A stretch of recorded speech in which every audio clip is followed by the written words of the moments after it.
Olá, seja muito bem-vindo ao canal Aline Quinto Psicanalista. Estamos numa série de vídeos sobre traumas de infância que podem causar a ansiedade.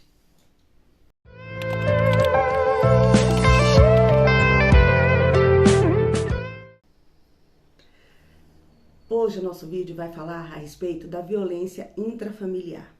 Conhece alguém que já vivenciou essa experiência?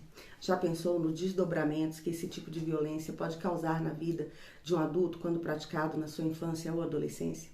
Antes de mais nada, precisamos definir o significado de violência. Violência é todo ato de oprimir, de sujeitar alguém a fazer alguma coisa pelo uso da força, pela opressão, através da tirania. A infância, como já falamos em outros vídeos, é a fase primordial no desenvolvimento de uma pessoa.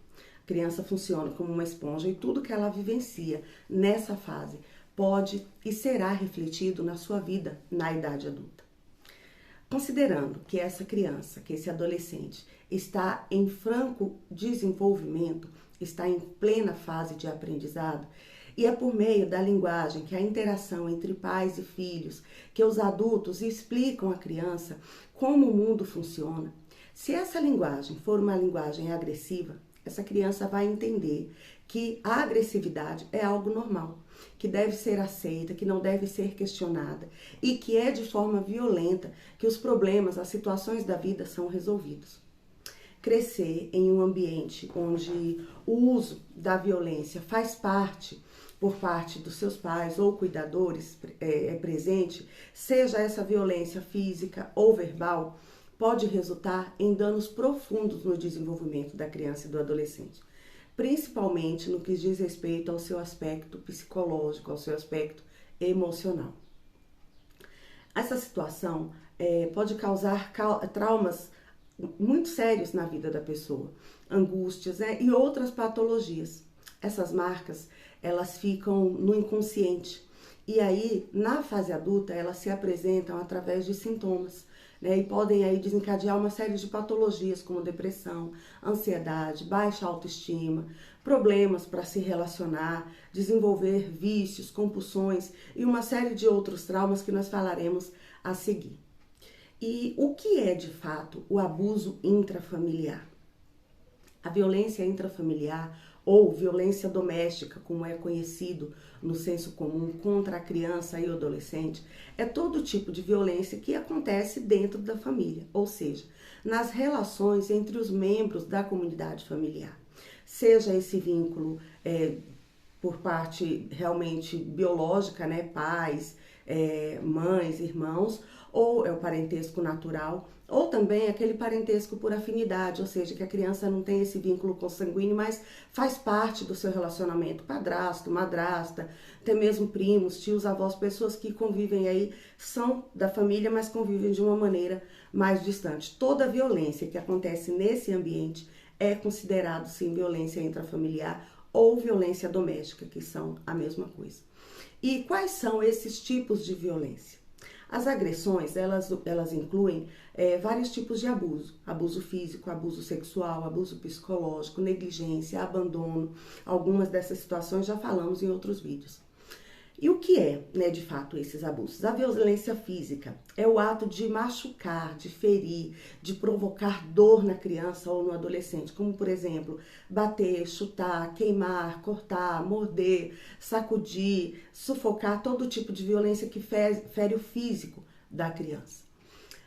E o que é a violência sexual? É o envolvimento da criança ou do adolescente em atividades sexuais que não correspondem ao seu nível de desenvolvimento, que violam aí as normas legais ou sociais. Por exemplo, o abuso sexual, tocar, beijar, penetrar, expor órgãos genitais. A exploração sexual é quando essa criança é usada ou esse adolescente para fins comerciais ou pornográficos. Assédio sexual é fazer propostas indecentes ou comentários obscenos, ou a pornografia infantil, produzir, divulgar, consumir imagens de crianças ou de adolescentes em situações sexuais. E a violência psicológica, como que ela acontece? Violência psicológica, ela se dá através do uso de palavras ou gestos que vão aí causar nessa criança humilhação, que vão ameaçar essa criança, que vão rejeitar, isolar, até mesmo manipular a criança e o adolescente. Alguns exemplos é quando ocorrem xingamentos, ofensas, quando essa criança e esse adolescente são ridicularizados, criticados excessivamente, né? Também são formas de abuso de violência psicológica. Um outro abuso muito praticado, um outro tipo de violência muito praticado nesse contexto é a negligência. O que é a negligência? A negligência é a falta de cuidado ou de atenção a necessidades básicas dessa criança, como, por exemplo, deixar de alimentar, vestir, higienizar, educar, proteger, levar ao médico, cuidados que a criança depende, né, completamente do adulto que é responsável por ela. E um outro tipo de, de violência muito comum também é o abandono, né? Já falamos também em vídeos anteriores. O abandono acontece quando de alguma forma essa criança é literalmente abandonada, deixada pelos seus cuidadores. E esse abandono ele pode ser literalmente físico, quando o menor ele é deixado sozinho, sem a companhia de um adulto responsável, independente do tempo que isso aconteça. E também de uma forma, o abandono no âmbito emocional, que não é menos grave que o abandono físico. Quando essa criança ela é negligenciada, quando ela é ignorada por quem deveria prover cuidado, afeto, presença. Né? Quando essa criança ela é privada de afeto e cuidado. Todos esses tipos de violência que nós falamos são os mais comuns. Existem outros tipos, mas esses são os que mais acontecem, os mais recorrentes e os que causam aí um maior dano, né, ao desenvolvimento psíquico e emocional da criança e do adolescente. E quais são as consequências dessas violências contra as crianças e os adolescentes? As consequências, elas podem variar de acordo com o tipo, de acordo com a frequência, de acordo com a intensidade e até mesmo com a duração em que esse ato acontece, né? E são várias as consequências que podem desencadear, vai depender também de como esse indivíduo ele é psiquicamente, e nós vamos listar aqui algumas delas. As consequências físicas, né? Elas são os danos causados ao corpo da criança ou do adolescente. Por exemplo, ferimentos, hematomas, fraturas, queimaduras, cortes, mordidas, cicatrizes, né? Algumas violências podem causar infecções, doenças sexualmente transmissíveis, gravidez indesejada ou aborto provocado, desnutrição, situações crônicas, né? Ou até mesmo a morte. É uma consequência física vivenciada pelo indivíduo. Consequências psicológicas são os danos causados na mente da criança ou do adolescente. Por exemplo, quando essa criança desenvolve um estado de medo, ansiedade, tristeza, depressão, raiva, baixa autoestima, dificuldade de confiança, dificuldade de aprendizagem, dificuldade de concentração, dificuldade de memorizar coisas do seu cotidiano. Ela também pode desenvolver dificuldade de se expressar, dificuldade de construir relacionamentos, ela pode buscar o isolamento social, transtornos de estresse pós-traumático, transtorno obsessivo compulsivo, transtornos de personalidade, transtorno alimentar, transtorno de sono, transtornos de humor, transtornos de ansiedade, transtornos de pânico, transtorno de adaptação, transtorno de conduta, transtornos de déficit de atenção, transtorno bipolar, esquizofrenia e até mesmo o suicídio. Alguns desses transtornos nós falamos mais acima, mas agora de uma forma mais abrangente. Olha aí o leque, né, que pode ser desencadeado quando uma criança sofre esse tipo de violência nesse contexto intrafamiliar. Qualquer violência praticada contra a criança, contra o adolescente, é extremamente prejudicial e desastroso. Mas quando isso acontece, quando essa experiência é vivenciada no ambiente familiar, o local onde essa criança mais necessita e mais espera ser protegida, ser cuidada, esse resultado ele é assim muito potencializado, né? O nível de estrago causado. Felizmente, esse fato ele tem sido retirado do contexto da invisibilidade do silenciamento, né, desde que foi aí promulgado o Estatuto da Criança e do Adolescente, o ECA. É uma forma dessa criança ser amparada, é uma voz né, que as pessoas ganharam para denunciar esse tipo de abuso, para tirar a criança desse estado aí de ser subjugada pelos adultos que são responsáveis de alguma forma por ela. Agora, pasmem com esse dado, né? De acordo com uma estatística do Ministério da Saúde, que foi publicada em 2021, dentro dessa realidade, as mães, elas são as principais agressoras. Em segundo lugar, vem os pais. Em terceiro lugar, vem aí os parentes próximos, né? Padrasto, madrasta. E em terceiro lugar, outros familiares mais distantes. É muito triste essa estatística, porque pais e mães, cuidadores primários, são justamente as pessoas que deveriam proteger, fornecer para essa criança todo tipo de auxílio e segurança. Faz um exercício comigo. Quando você nasceu, alguém teve uma conversa com você, ou você para com seus filhos? Olha, eu sou seu pai, a sua mãe, e nós temos o dever de te dar cuidado, educação, proteção, segurança, tudo aquilo que é necessário para que você tenha uma vida tranquila e segura. Certamente não houve essa conversa, né? Nenhum de nós recebemos essa informação quando nascemos e nós também não demos isso, né, dessa maneira verbalizada aos nossos filhos. Mas o fato é que todo indivíduo, quando nasce, ela cria essa expectativa natural, faz parte do psiquismo. E aí ela espera que os pais sejam justamente as pessoas que vão prover tudo isso na vida dela. E quando isso não acontece, é como se essa criança, ela guardasse aí numa caderneta, onde ela vai anotando, né, de forma psíquica, lógico, tudo aquilo que lhe é devido. E por isso que ao longo da vida ela se torna mais propensa a desencadear todas essas patologias. Vem a partir da falta, vem a partir daquilo que era uma expectativa do indivíduo e que não foi suprido. Então desencadeia aí essa série de problemas. E como se precaver dessas situações? Quando nós pensamos na prevenção, esse dever, essa responsabilidade, diz total responsabilidade aos adultos, porque a criança ela é indefesa, ela é parte passiva nesse processo. E algumas formas de que isso pode ser prevenido, né? Primeiro, esses pais, eles devem cuidar da sua saúde emocional, para que não venham jogar sobre a criança as suas frustrações, as suas mazelas, aqueles traumas não cuidados, né? Para que ele não venha sangrar em cima de pessoas que não têm nenhuma responsabilidade com isso.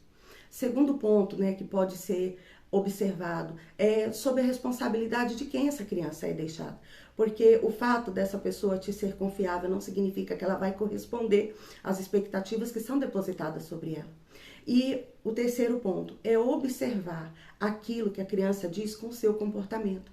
Porque existem situações em que essa criança ela não se sente à vontade para falar aquilo que está acontecendo de forma verbalizada, através de palavras. Ela talvez não tenha condição para isso, mas o comportamento dessa criança vai falar e falar muito bem a respeito de possíveis situações de violência que ela venha sofrendo.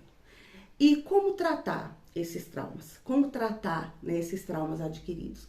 Em ambos os casos é necessário, além do auxílio médico, né, no caso da violência física, é preciso cuidado físico com aquilo que foi causado dano no corpo dessa criança e considerar também a necessidade do acompanhamento psicológico, do tratamento terapêutico, observando a abordagem pertinente a cada fase. Quando essa situação ela começa a ser tratada, cuidada, quando ainda na infância, é preciso observar que essa criança ela precisa de um acompanhamento terapêutico pertinente à sua idade, uma fala com a qual ela vai se identificar, que ela vai entender. Tudo relacionado à criança no tratamento terapêutico é muito lúdico, ela não tem condição de verbalizar como um adulto faz em clínica. Então, é preciso observar essa necessidade de adequação para que o tratamento seja efetivo, para que dê resultados. Agora, quando isso é tratado na fase adulta, né, quando esse adulto se vê numa condição de precisar pedir ajuda, precisar de ajuda para que a sua vida possa caminhar de uma maneira saudável, de uma maneira tranquila, então esse tratamento terapêutico ele precisa do auxílio de um profissional competente da área, que vai ser a ferramenta, né, utilizada aí nesse processo em que o indivíduo ele vai primeiro identificar o motivo daquele trauma. Quando essas deficiências se apresentam, elas vêm através de sintomas. Determinados comportamentos fazem com que o indivíduo identifique que alguma coisa não está bem, né? Que algo precisa ser tratado, algo precisa ser corrigido. E o profissional na área terapêutica que vai aí viabilizar esse processo de, primeiro, identificação. Qual é a causa desse trauma? Por que essa pessoa desenvolve determinados comportamentos que são desconfortáveis, que causam a ela sofrimento? Segundo, depois de identificada, ela vai precisar se apropriar. Não dá para tirar uma fagulha da história de vida. Ela vai precisar se apropriar, entender que de fato aconteceu, que esse fato não tem como mudar o passado. Depois de se apropriar, de apropriar esse fato, a sua história de vida, aí sim ela vai entrar no processo de ressignificação, de dar um novo significado para essa dor, dar um novo significado para esse fato que marcou de uma maneira tão profunda, né, que tem sido difícil para ela lidar com esse acontecimento.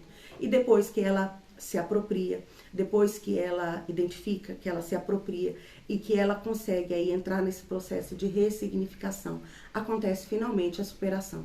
A superação é o momento quando ela entende que aconteceu a violência, entende que ela foi aí usurpada em alguma fase, em alguma necessidade básica, que ela foi de alguma maneira maltratada, ferida, né, na sua infância ou na sua adolescência, mas que essa dor curada, essa dor ressignificada, ela consegue ter uma vida com qualidade de vida. E aí minimiza-se vários aspectos, né? Aquilo já não causa dor, não existe a propensão de repetir o abuso, as situações com as quais ela se depara, que façam ela lembrar do que aconteceu lá no passado, já não são mais impedimentos para que a vida dela avance.